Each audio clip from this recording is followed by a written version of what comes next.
now we're going to try some of the products that were in our December box, which we're just as excited about as you are. And the first thing that we're going to try is the Kale Mask from Brown and Coconut. Now, in your box, you got a Brown and Coconut card that on the back tells you the instructions for how to use this, but we want to work through the instructions with you and talk to you about what works, what doesn't work. So let's do that right now.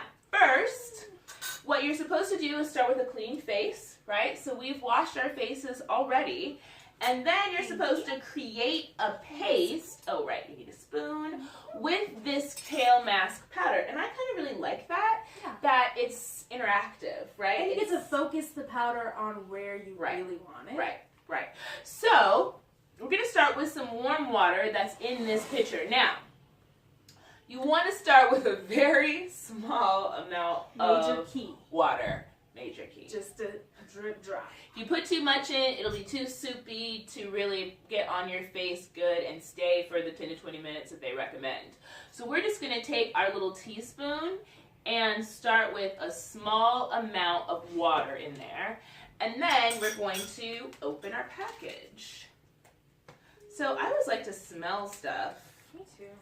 In part because I'm wary of everything. But so the first thing is it's kind of gray as opposed to green, which is a little surprising. And it smells a little salty-ish. Salty, savory, which is kale, right? It's kale. Kale. I don't particularly like to eat kale. But I do eat it.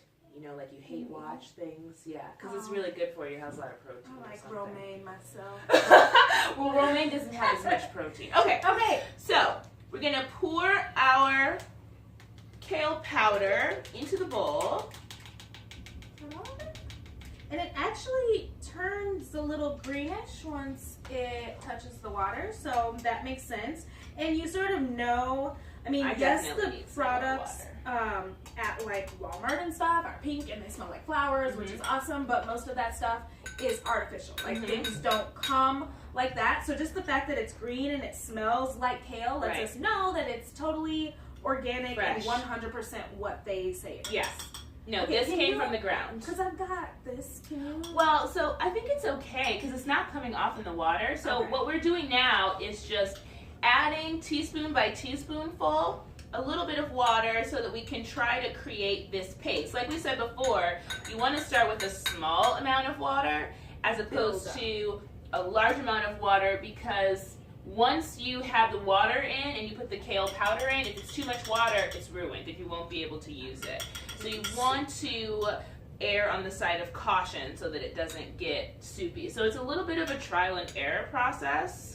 Yeah, I think I'm at right now probably about 4 teaspoons, which still doesn't seem to be enough. So just keep adding until you get a nice paste consistency that's going to be easy for you to spread on your face. I'm at 4 and I feel like I need 6. So I'm going to I'm at 6 right now and it's getting there. It's getting there?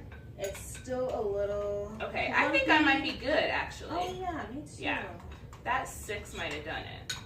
Okay. So I think we both were at 6-ish tablespoons. Yes.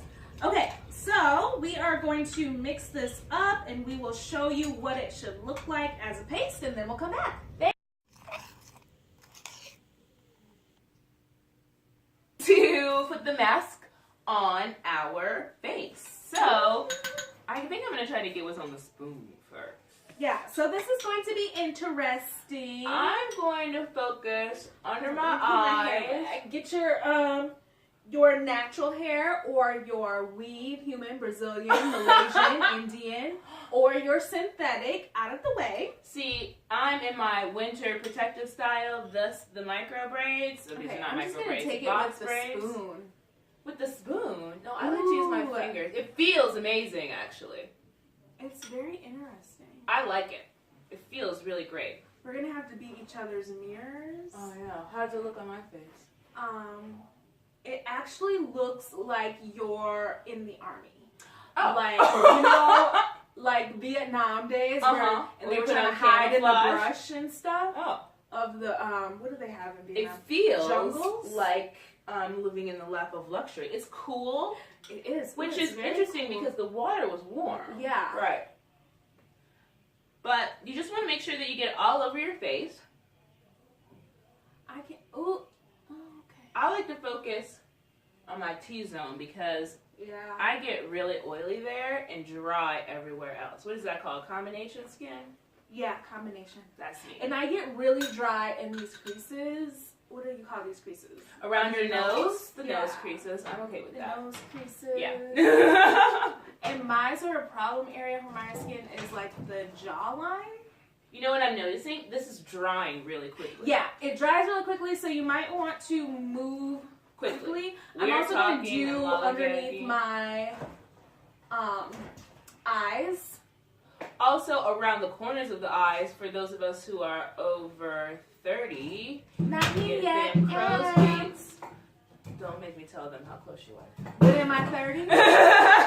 Not yet. But yes, I always like to focus, whether I'm moisturizing, washing, toning, whatever, cleansing. I always focus right around my eyes, underneath the eyes where the bags and the dark circles come, on the corners where you get the crow's feet. I laugh a lot, so the area right around my lips gets a little wrinkly.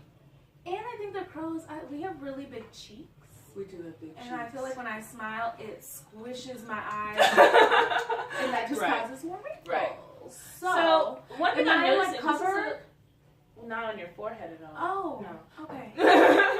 So you would want to do this probably in the bathroom, where you have a mirror and you can see what you're doing. One of the things I'm noticing is this does feel like a lot of product. Yeah, for just a sample.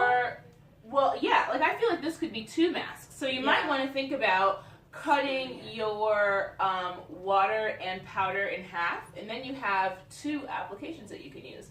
Because I feel like I'm mostly covered. Am I mostly covered? Yeah, you're mostly covered. Is my forehead, what's the situation up there? This side. Okay. This side. Feel mostly covered, but I also feel like I have quite a bit of product left. Yeah. But you wouldn't be able to save it because, like I said, it dries really fast. So. And I also feel like I have a good thick layer. That's what I mean. It's a thick layer, but there's still a lot of product left. I'm probably going overboard right now just because I have it. Get some on your tip. You should have probably took your nose ring out. No, I never take my nose ring out. Oh. Well, I hope it doesn't get in the cracks. But I've had this nose ring for 15 years, No, so I it's understand healed, that. so it's not going to get infected.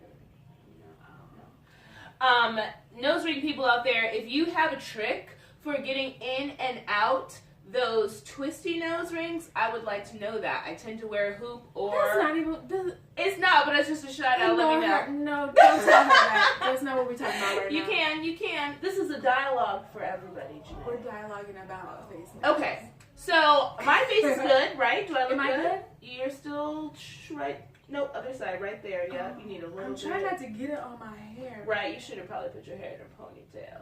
If you have long hair by way of wigs, you don't need to say by way of what I have long hair at this moment. It doesn't matter where it came from. Well, anyway, you might want to pull it up like I pulled mine up. So, now you're supposed to leave the mask on, let it dry, let it pull out all of the impurities for 10 to 20 minutes. Yeah, so I'm feeling stiff already. Yeah, it's drying pretty good. So, we will be back in 10 minutes or so. Yay! Okay, so we have had our masks on for about 10 minutes. Definitely feels tight. We can feel it drying. Which I love that tight mask feeling. There's nothing better than getting in the bathtub with the mask on, letting it tighten on your face while you're sipping some champagne. It feels like you're getting a facelift. Right, that's why. It's not that I've ever had a facelift, but I imagine that this might be what it feels like. And we get the results without the facelift. So I'm feeling a lot of like cooling too. Like it feels very invigorating almost. Like caffeine for your skin, even though there's no caffeine in it. Yeah. So I feel a little bit like burny, itchy. I don't know how to categorize the feeling, especially on my jawline, which is interesting because that's like my problem area for my skin. So I wonder if something magical is not happening.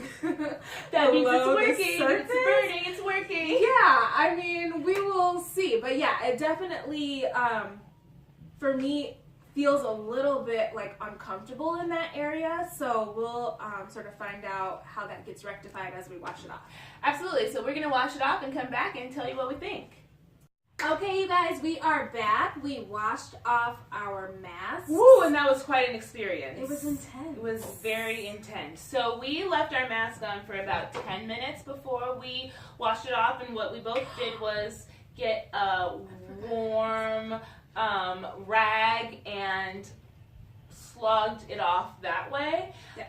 One of the things that was interesting and different for me than other masks that I've used before was that it was a very visceral process of taking it off. Like you could feel visceral in layman's terms. Well, I don't want to say painful. Not painful, but definitely you can tell as the mask dries that it's not just sitting on the surface of your skin, that it's really like drying into your pores, which is a really good thing. Right. Yeah, no, I definitely feel like I have a new layer of skin.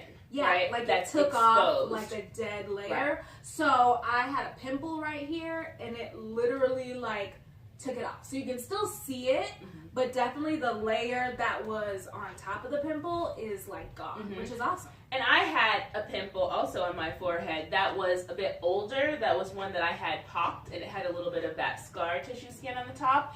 And I had been seeing it on my forehead like a little darker spot, saying to myself I needed to pick that off, which you shouldn't do. And I hadn't. But then when I took the mask off, that dark spot was gone. So it literally did feel like it took a whole layer of skin off. And I have very, very sensitive skin, but it wasn't so strong. And maybe because it's organic, you know, that it was strong enough that it was pulling things off, but it wasn't so strong that it irritated my skin. Right. However, if your skin does feel a little bit irritated after, you might want to just hit it with a cotton ball of witch hazel before you put on some lotion. I will say, when I went to moisturize my face, it felt amazing. I vocally said, as I was putting it on my face because it felt really, really, really good. So I don't know if I would recommend this every day. Probably not, because we talked about it almost felt like a really mild chemical peel, and I do chemical peels, and it's the same sort of thing. It's like revealing a new, a fresh layer of skin, which is awesome. So maybe like a once a week sort of situation. I think, you know, be mindful of your skin. Yeah. I would say for me, I'd probably do it once a month. It was that strong. I'd probably do it once a week just because I have worse. But well, and you know have been dealing with scar tissue that this would probably be really good for. Yeah, I'm actually going to try to use it more often and see if it helps some of my scarring, and I will definitely report back to you guys on that if it's a solution that might work for those of you that have scars. All right. Well, I think that we give the Kale mask 3 thumbs up. 3. I would say like 3.5. Okay, 3.5. And that's only because, and you didn't experience this, but I just had a little tiny bit of irritation. Right. But, you know, I will try it again definitely and see if that was an isolated thing or if it was just, if that's what it is. And you guys definitely let us know, share with us and all the rest of the subscribers what your experience was with trying out the brown and coconut kale mask. Yep, go to the discussion forum on the website at HUESBOX.com. Share your stories about using it. How did it feel? How did it work? And we're going to check out what you said, and we'll add our own information. And also, if you guys want to take pictures or send videos, you can email those to info@HUESBOX.com, and they might pop up on our social media pages. Maybe. Fingers crossed. All right, bye. Bye, guys.